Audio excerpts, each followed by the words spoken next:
Fala, povo meu! Beleza, beleza, beleza? Alô, alô, alô, e aí, tudo bem com vocês? Vamos que hoje eu tô... Rapaz, hoje eu tô a fim de dar uma aulinha. Vamos, vamos, vamos, vamos. Então, galera, vamos lá. Alô, alô, alô, alô, alô. Olha só. Continuação de fontes de energia. E eu tinha terminado na última aula com vocês falando sobre o gás natural. E aí, pessoal, para a gente dar continuidade, a gente vai falar agora sobre carvão mineral. Pessoal, falar do carvão mineral, a gente vai entender que essa fonte energética ela teve a sua importância muito grande na primeira revolução industrial. Como vocês sabem, a primeira revolução industrial, o carvão mineral, ele era a principal força, né, motriz para poder gerar energia, para poder transformar energia e ser utilizada na atividade que se iniciava naquele período. Dentro dessa concepção, a gente imagina que o carvão mineral ele foi formado há mais de 300 milhões de anos, então por isso você vai entender a concepção do que é ser um recurso não renovável, porque o processo de formação que deu origem ao carvão, assim como ao petróleo, como ao gás, ele não se repete. O planeta não tem mais condições de promover as condições de temperatura, pressão, para que haja a formação dos combustíveis fósseis. Então, dentro dessa condição, o carvão se forma justamente com o quê? Com a sedimentação e a decomposição de grandes florestas que foram soterradas, os sedimentos junto com matéria orgânica gerou a formação do carvão e, consequentemente, quanto mais antigo o carvão, maior o seu nível de carbono, maior o seu teor de carbono, e quanto mais carbono na composição do carvão, maior vai ser o seu poder de queima. Tanto é que a gente pode falar que dentro de estágios de teor calorífico, o carvão ele tem 4 estágios, que seria justamente o que a gente está observando aí nesse desenho. Olha só, nós vamos ter a turfa, que é o estágio inicial. Depois, já no nível mais avançado, o lignito. Depois, nós vamos ter a hulha, também conhecido como carvão betuminoso, a gente chama de hulha, e o antracito. Então, o antracito é o mais raro dos carvões. Dos carvões. É o mais raro, tá? Ele é o mais raro. E dentro disso, dele ser o mais raro, por quê? Porque o processo de formação dele é muito antigo e ele tem basicamente 97, 98% da sua composição de carbono. Então, a queima dele é praticamente completa. E isso faz com que ele seja um carvão de maior qualidade. Poxa, Flávio, legal. Carvão, produção a partir de sedimentação, decomposição. Beleza. Só que acontece o seguinte, para você pensar no carvão, você vai raciocinar que esse carvão ele é amplamente poluente. As áreas que mais produzem, só para você ter uma noção, tá? A Índia, Austrália, Estados Unidos e China, tá? E depois você vai pensar nos maiores consumidores de carvão. Beleza? E aí você vai ter Japão, Índia, Estados Unidos e China. Então, basicamente, Estados Unidos e China, que são os maiores produtores, mas também são os maiores consumidores desse recurso. Fechado? E aí, dentro dessa ideia, pensando aqui, a localização das áreas onde mais temos a presença, vamos pensar assim, de carvão, e eu estou rodando com essa minha telinha para cima e para baixo, né? Mas beleza, é só para vocês verem aí o mapinha. Tá? Então, de certa forma, você percebe, olha só, está muito concentrado na parte mais do hemisfério norte, né? A presença do carvão mineral, beleza? Bom, dentro dessa concepção, é você imaginar o seguinte, que o carvão mineral, pessoal, ele, por mais que ele possa ser utilizado nas termoelétricas, ele pode ser utilizado nas siderúrgicas, tá? Para poder aquecer os alto-fornos das siderúrgicas, mas ele tem um grande problema, que é poxa, além dele ser poluente, envolve toda uma questão do ponto de vista da própria extração. Extrair o carvão gera também impacto, gera problema relacionado com a própria saúde dos trabalhadores que vão trabalhar nas minas e ficam ali aspirando aquele pó de carvão, isso é negativo para a questão das vias respiratórias. E dentro dessa condição, a gente vai imaginar o seguinte, que no Brasil, nós utilizamos carvão? Poxa, utilizamos carvão no Brasil sim, só que o carvão do Brasil é de baixa qualidade e o Brasil tem uma produção muito baixa também, tá? O Brasil tem baixa quantidade e qualidade do seu carvão. Onde concentra o carvão brasileiro? Na região sul do Brasil, com o que nós chamamos de S do carvão. S do carvão, Flávio? Sim. Por quê? Porque forçando a barra, presta atenção nesse desenho aqui, olha só, pegando o sul de São Paulo, Paraná, Santa Catarina e Rio Grande do Sul. É como se fosse um S na distribuição do carvão no nosso país, beleza? Mas, basicamente, a desvantagem também relaciona com o seu elevado custo de transporte. Beleza? Então, o que é? A gente tem que buscar possibilidades de substituir o carvão. Aí vem uma ideia super, hiper, mega interessante que está relacionada com a energia nuclear. Nossa, energia nuclear feita através da fissão nuclear, que eu não sei o que é uma fissão nuclear, né? Mas é bonito falar que é através de uma fissão nuclear. Mas a ideia do carvão, da energia nuclear é o seguinte, ela surgiu basicamente para fins militares, a gente sabe muito bem a partir da Segunda Guerra Mundial o que acarretou a utilização da energia nuclear, mas basicamente a gente vai pensar o seguinte, que pós Segunda Guerra Mundial, o ano 50, 60, veio com uma história de átomos para a paz. Por quê? Porque considerava-se que a energia nuclear pudesse ser uma energia para o futuro, pois ela é uma fonte energética limpa. Ela não polui na sua produção, né? E aí, à medida que os investimentos, o desenvolvimento tecnológico foi avançando, foi permitindo uma utilização. E sem contar que sem contar que o urânio, o tório, o plutônio, que são os minerais que são utilizados para a produção de energia nuclear, eles têm uma eficiência energética muito grande. Então, ou seja, uma pequena quantidade do recurso, do mineral, é capaz de gerar uma concepção, uma energia muito gigantesca. Só que aí, pessoal, o que acontece? Tem um grande problema. Qual é o problema? Primeiro, investir em tecnologias, construir as centrais. Poxa, beleza. Depois, o fato de utilizar para armas nucleares. Por exemplo, você vai pensar, qual é a relação conflituosa entre Irã e Estados Unidos? Por conta de desenvolvimento de tecnologia nuclear. Coreia do Norte e Estados Unidos, né? Envolve essas ideias. Mas também pensa na possibilidade de acidentes, igual aconteceu em Chernobyl, que é o principal exemplo que nós temos. Um exemplo mais recente aconteceu lá no Japão, né? Em Fukushima, que foi justamente a tsunami que acabou afetando a energia nuclear, né, dessa usina japonesa e os impactos ambientais que isso causa.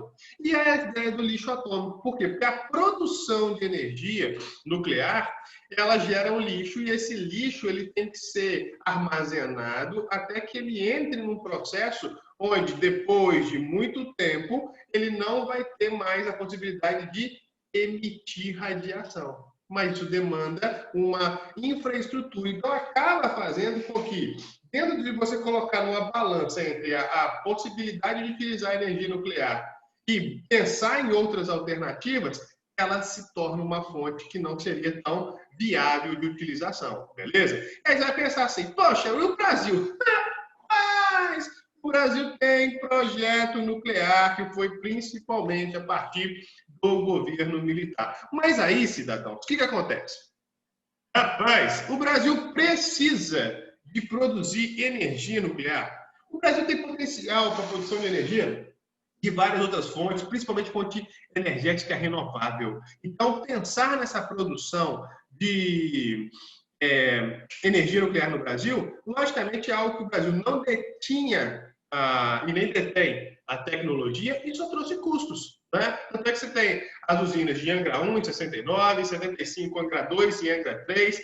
A ideia dessa Angra 3, que tem vários projetos aí para que ela possa entrar em operação. E só para você ter uma noção, essas usinas geram para o Brasil um custo anual de 20 milhões de dólares. Ou seja, cidadão de bem, totalmente desnecessário todo esse gasto, e sem contar a capacidade de produção dessa energia, ela é muito baixa. Beleza? Só para vocês terem uma noção. Por exemplo, olha lá, Itaipu, que é a nossa principal hidrelétrica, ela tem uma potência de geração de 12.600 megawatts de energia.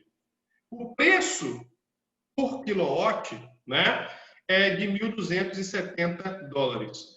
Aí você pensa, a Angra 2, ela produz 1.300 megawatts de energia e o custo operacional, 7.692 dólares. Ou seja, não vale a pena. E sem contar o impacto ambiental que causa. Por quê? Na região costeira, onde ela está localizada, em Angra, geralmente os reatores, para poder gerar a energia nuclear, quando eles estão produzindo energia, transformando energia, eles se aquecem muito. Então, geralmente, pega a água do mar para poder resfriar os reatores. E essa água, depois que promove o resfriamento dos reatores, ela volta para o oceano. Só que ela volta aquecida. Então, ela causa um aumento da temperatura da água costeira, da água do mar, e isso faz com que haja impactos no ecossistema marinho da região. Ou seja, é um projeto fadado ao fracasso. Opinião do Flávio, mas vai ter a opinião de vocês também, caso vocês busquem o raciocínio sobre o que eu estou falando. Beleza? Sucesso? Tranquilo? Tá para orar? Tá tranquilo? Tá para orar? Tá tranquilo? Beleza pura. Então vamos lá. Bom, aí galera, vamos para as fontes renováveis. E falar de fonte renovável, eu estou falando de quê? De quais características? Primeiro, são fontes energéticas que não se esgotam. Poxa, beleza, por isso que são renováveis. Quais seriam? A energia solar, hidráulica, geotérmica, eólica e de origem vegetal.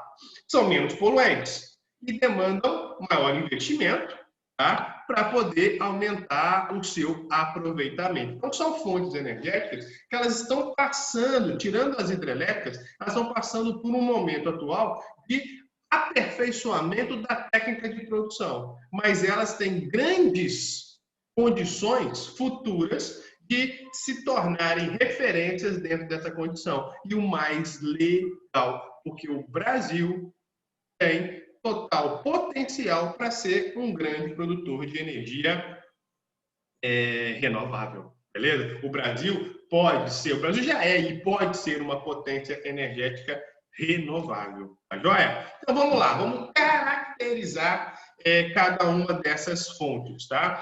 E a primeira delas aí, pessoal, está relacionando com o biodiesel. Gente, biodiesel renovável, biodegradável, extraído de óleos vegetais, tá? E nesse caso, vai pensar assim, quais seriam as vantagens disso? Poxa, cara, gerar emprego no campo. Você imagina em áreas onde no Brasil esteja passando por dificuldade para poder fixar o homem no campo, e no momento que você tem um projeto para poder plantar recursos que vão ser utilizados para a geração de biocombustíveis, você pode movimentar, fomentar o desenvolvimento nessas áreas. E menos emissão de poluentes. Por outro lado, as desvantagens. Eu coloquei de novo geração de emprego no campo e eu não tinha visto. Oh, meu Deus do céu, desculpa, não é essa geração de empregos no campo a desvantagem, isso é vantagem, tá? Então, nesse caso, seguinte, o que é a ideia? Seus doidos, malucos, isso aqui não é aqui, ó, tá maluco, rapaz? Você tá louco, Flavão? Louco. Tira isso aqui, não é geração de emprego no campo, isso não é uma desvantagem. A menor emissão, meu Deus, eu repeti, foi tudo mesmo. Você é louco, menino. O que acontece, pessoal? O impacto que pode ser gerado quando a gente fala sobre as desvantagens voltadas para o uso do biodiesel seria você pensar que pode interferir nas culturas alimentares, porque tem esse lado também. Você imagina o seguinte, eu sou um produtor rural, né? E aí eu estou lá produzindo arroz, estou produzindo feijão, e depois eu estou percebendo que está sendo muito mais viável eu produzir mamona, que vai gerar biodiesel, entendeu? Eu produzi algum tipo de óleo, óleo de girassol, para poder o quê? Produzir biocombustível. Então, eu deixo de plantar uma cultura alimentar e vou dar ênfase a uma cultura voltada para a produção de combustível. E eu posso gerar grandes monoculturas voltadas para isso. Então, tem um impacto no campo, tá? Relacionado com essa ideia. O fato do biodiesel, muita gente pergunta assim, Flávio, mas se eu produzo um combustível e esse combustível ele vai ser queimado, né?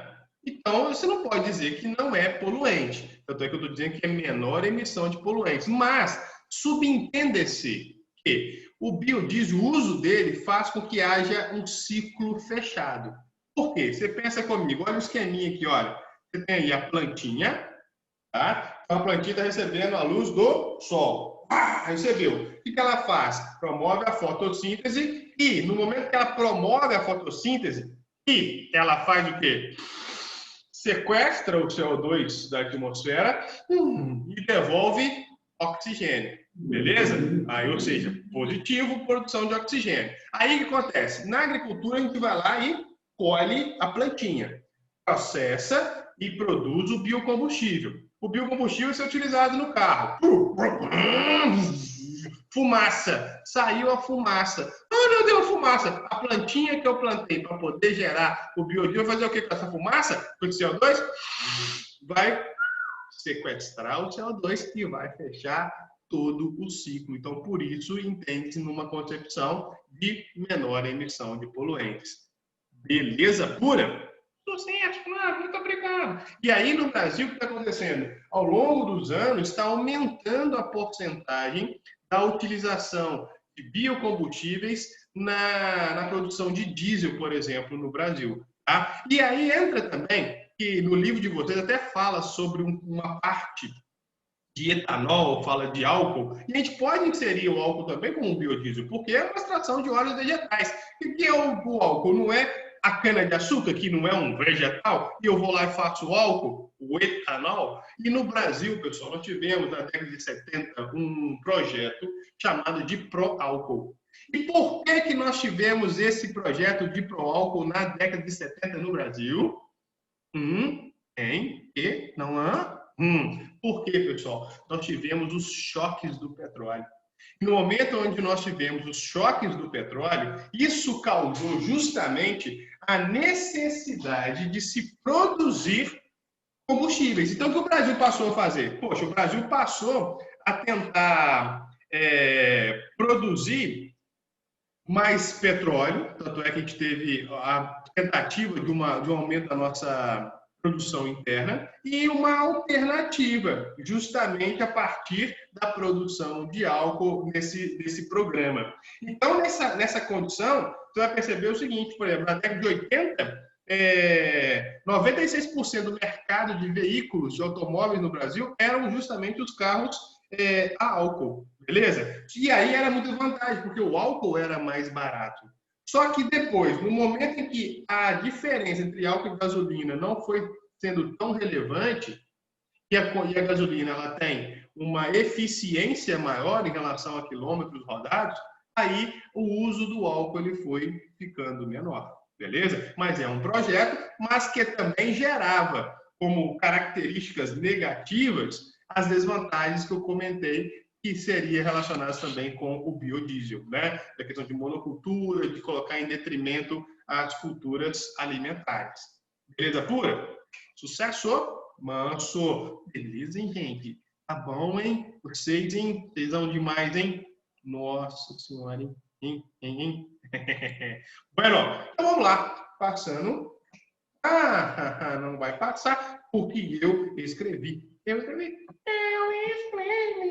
Agora eu desescrevi. Agora vai passar. Passou. Energia hidrelétrica. A nossa matriz elétrica é hidrelétrica. O que é isso, Flávio? Quer dizer que onde o Brasil mais produz energia são através das hidrelétricas, mais produz energia elétrica. Então, energia gerada a partir da queda d'água de rios de grande volume. E esses rios são os rios de planaltos, que apresentam-se encaixoeirados. Maiores produtores mundiais de energia elétrica: China, que tem a maior hidrelétrica do mundo, que é a hidrelétrica de Três Gargantas, Brasil, Canadá, Estados Unidos e Rússia. Beleza? Então, isso quer dizer o quê? Que a produção de energia dentro do total, né, dos países representados aqui nesse gráfico sobre o quanto que cada uma das potências produzem, beleza? Do ponto de vista assim, produção mundial de energia elétrica, ou seja, então, vamos pensar basicamente que o Brasil basicamente pode pensar em 12%, 13%, tá, da energia produzida no Brasil relacionado com as hidrelétricas, então seja um dos maiores produtores mundiais. Aí pensando que essa energia produzida pelas hidrelétricas no Brasil, elas correspondem a praticamente 64% da energia elétrica gerada no Brasil inteiro. Aqui está relacionando com o mundo. Aí quando pensa na utilização dessa energia no Brasil para gerar eletricidade, 64% mais ou menos é de hidrelétricas, beleza? E aí, pessoal, o que acontece? Bom, rapaz, vantagem. Conferir que eu escrevi certo. Vantagem, baixo custo de manutenção. É caro você fazer uma hidrelétrica, construir uma hidrelétrica, mas, por outro lado, é mais barato você manter. Não polui a atmosfera, como os combustíveis fósseis, mas aí o que acontece? Olha esse desenho que está aí para você, essa ilustração. Olha que grande hidrelétrica. E isso demanda, pessoal, um grande impacto socioambiental. A construção do lago, destruição da vegetação que dá lugar a todo esse mundo aí de águas. O risco à vida animal, já que você destruiu a vegetação, isso interfere, né, na vida animal, e a retirada da população ribeirinha, população indígena. Então, por exemplo, onde o Brasil tem o maior potencial para a geração de energia elétrica? Na bacia do Rio Amazonas. E quais são as grandes polêmicas para a construção de uma hidrelétrica na Amazônia? É justamente relacionar com a floresta e também com a população local. A gente sabe muito bem que uma das grandes polêmicas recentes, né, lá da região amazônica, estava justamente voltada para a usina de Belo Monte, que tinha a ver com o quê? Com uma área que nem precisaria de um grande reservatório, porque a usina de Belo Monte ela foi feita da forma usina a fio d'água, tá? Não necessitava um grande reservatório, mas, por outro lado, qual foi o problema? Afetar a comunidade indígena, né? Principalmente os indígenas do Alto Xingu. E isso causou toda uma polêmica, mas, independente disso, construiu a usina, que é considerada como uma usina complementar a um sistema de abastecimento da energia na região sudeste. Quando o período do inverno, onde chove menos, os reservatórios na região sudeste estão mais baixos, a energia de Belo Monte ela complementa a necessidade que se tem por demanda energética, principalmente na região onde mais concentra a população e atividades econômicas no Brasil. Então, você tem as desvantagens sobre ela, beleza? Energia solar. Nossa, gente, ficou... Viu que bonito, que efeito bonito? Presta atenção também. Ó. Energia solar. Ó. Que bacana. Energia solar. Energia alternativa, renovável, sustentável. Só que acontece o seguinte. Essa energia, pessoal, junto com a energia eólica, coloca o Brasil como uma grande potência energética. Tá? De forma que você vai poder produzir a energia principalmente de duas maneiras. De forma direta, que os painéis fotovoltaicos, eles vão receber a energia proveniente do sol e vão transformar em energia elétrica, por exemplo, ou indireta, onde você aquece os fluidos que vão ser utilizados, por exemplo, na forma de um vapor, para poder movimentar uma turbina. Beleza? Então, você tem duas maneiras de produção, direta ou indireta. Realmente, nas residências, acontece muito com isso. Os painéis fotovoltaicos, ou então os coletores para poder aquecer a água do chuveiro, por exemplo, e causar diminuição nos custos de energia. Né? E dentro dessa condição, hoje no Brasil existem vários projetos de incentivo às empresas, às residências a terem esses painéis fotovoltaicos. Existe hoje facilitações de créditos para poder incentivar as pessoas a investirem nessa alternativa, que, no caso, faz com que o Brasil possa, de fato, se tornar uma grande potência energética, junto com a energia eólica. Recurso energético abundante na natureza, como no Brasil, região nordeste, litoral, grande possibilidade de ventos, e, logicamente, que, à medida que a tecnologia aperfeiçoa, os preços vão se tornando mais competitivos. As estatísticas mostram que já houve reduções de mais de 25% na possibilidade de geração de energia através dos painéis fotovoltaicos e um valor de mais de 60%, 50% relacionado à energia eólica, ou seja, existe grande possibilidade. E você vai pensar num país igual o Brasil, né? Você pensa um país rico igual o nosso, e um país que é, de fato, uma grande potência energética, olha o quanto isso pode ser favorável para o nosso país. Por que você fala favorável, Flávio? Para o Brasil justamente se tornar uma referência mundial. Ou seja, uma referência em ser um país que produz energia limpa. Isso é muito importante. Logicamente, que futuro, você vai pensar assim, Flávio, então pode ser muito bom para o Brasil produzir energia renovável, ainda mais com o solar e com o eólico? Claro que pode ser. Claro que pode ser. Qual que vai ser o problema? O problema, pessoal, que é o seguinte, enquanto existir petróleo, enquanto existir um combustível fóssil, o que vai acontecer? Vai sempre comercializar, porque é rentável. Tá? Só para ter uma noção, pessoal, que estava comentando, os custos de geração de uma energia eólica já reduziram desde 2010 25%. Eu falei da energia fotovoltaica mais de 50%, 60%, mas na verdade são 73%, tá? De redução no custo de produção, ou seja, é de fato uma boa alternativa e para um país que tem o potencial que nós temos, né? Porque subentende-se que no Brasil a gente vai ter mais ou menos até 2040, 43% da nossa energia vai ser elétrica, né? Vai ser com participação de energia solar e energia eólica. É muito sucesso. Tem desvantagem da energia eólica? Tem. Qual que é a desvantagem? A desvantagem, pessoal, está relacionando com os barulhos dos aerogeradores, são barulhentos, poluição sonora, e geralmente pode afetar a avifauna, né? As aves usam as áreas onde se tem os maiores fluxos de vento, né? As maiores correntes de vento, e elas podem se chocar contra as pás dos aerogeradores e causar um impacto na avifauna, beleza? Mas nós temos um grande potencial e que tem que ser explorado e que nós temos que nos tornar referenciais, não depender de tecnologia externa para ter, por exemplo, um painel fotovoltaico ou então um aerogerador. Produzir tudo isso com tecnologia nossa. Esse é o nosso grande desafio.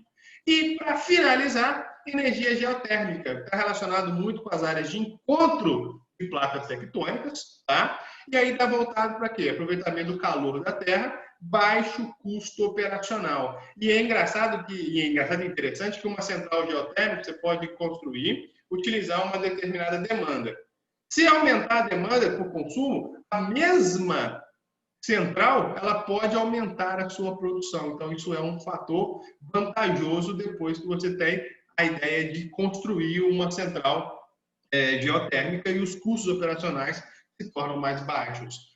Exemplo de áreas onde nós temos, poxa, você vai pensar principalmente na Islândia. Tá? A Islândia está relacionada a uma ilha, né, localizada numa área de encontro de placas tectônicas e ela tem uma grande utilização da energia geotérmica. Beleza? Galera, acabei. Sucesso. Qualquer coisa, sabe que pode contar com o tio aqui. Beleza? Grande beijo, sucesso. Estudem muito, porque esse ano é de vocês. Eu acredito. Valeu? Sucesso!